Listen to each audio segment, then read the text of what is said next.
There can be no final decisions on the future of the Irish border until the UK and the EU have reached a trade agreement, Liam Fox has said. The UK's International Trade Secretary also blamed the EU for Brexit delays. The comments came after the Irish Republic's EU Commissioner said Dublin could veto Brexit trade talks.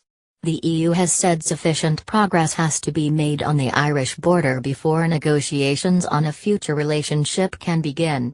Downing Street has said the whole of the UK will leave both the customs union and the single market when it leaves the EU in 2019.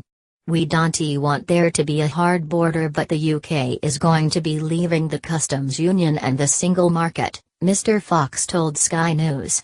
He added, "We can't come to a final answer to the Irish question until we get an idea of the end state. And until we get into discussions with the EU on the end state, that will be very difficult, so the quicker we can do that the better, and we are still in a position where the EU doesn't want to do that." Mr. Fox accused the European Commission of having an obsession with ever closer union between EU member states, which was delaying progress in Brexit talks. Phil Hogan, the EU's Agriculture Commissioner, told The Observer that staying in the customs union would negate the need for a hard border, with customs posts and possible passport checks, on the island. He said Dublin would play tough to the end over its threat to veto trade talks until it had guarantees over the border. Shadow Chancellor John McDonnell said he was worried by Mr. Fox's comments, adding that Labour would not take continued membership of the single market and the customs union off the table. "I think the one thing that we don't want to do is jeopardize any movement quickly, because we need movement to enable us to get into the proper trade negotiations," Mr. McDonnell told ITV's Peston on Sunday. "So I am hoping that isn't a Downing Street sanctioned statement that SES made." The EU has given Prime Minister Theresa May until 4 December to come up with further proposals on issues including the border, the Brexit divorce bill and citizens' rights, if European leaders are to agree to moving on to trade talks. But Mr. Hogan accused some in the British government of having what he called blind faith about securing a comprehensive free trade deal after Brexit. He said it was a very simple fact that if the UK or Northern Ireland remained in the EU customs union, or better still the single market, there would be no border issue. In these circumstances, regulations on either side of the border would remain the same, and so a near invisible border would be possible.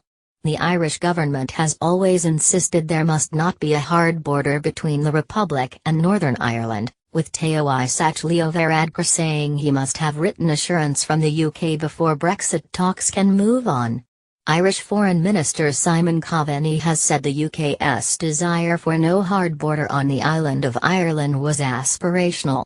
But in her speech in Florence, this September, Mrs May restated that both the UK and EU would not accept any physical infrastructure at the border. The Democratic Unionist Party said Northern Ireland and the rest of the UK must not be different. Arlene Foster, the leader of the DUP, which is in a confidence and supply arrangement with the Conservative government, said she would not support any suggestion that Northern Ireland, unlike the rest of the UK, will have to mirror European regulations. Irish MEP Mary McGuinness said she was troubled by Mr. Fox's remarks and urged the UK to stay in the single market and customs union. "I hope that the United Kingdom is not holding the Irish situation to ransom in these negotiations. It is far too serious and far too critical," she told the Sunday Politics on BBC One. But Conservative MP Owen Paterson told the same programme that there should be no question of Northern Ireland leaving the single market of the UK. Mr. Paterson, a former Northern Ireland secretary, accused some politicians of trying to force and blackmail the UK into giving a special status to Northern Ireland outside the rest of the UK.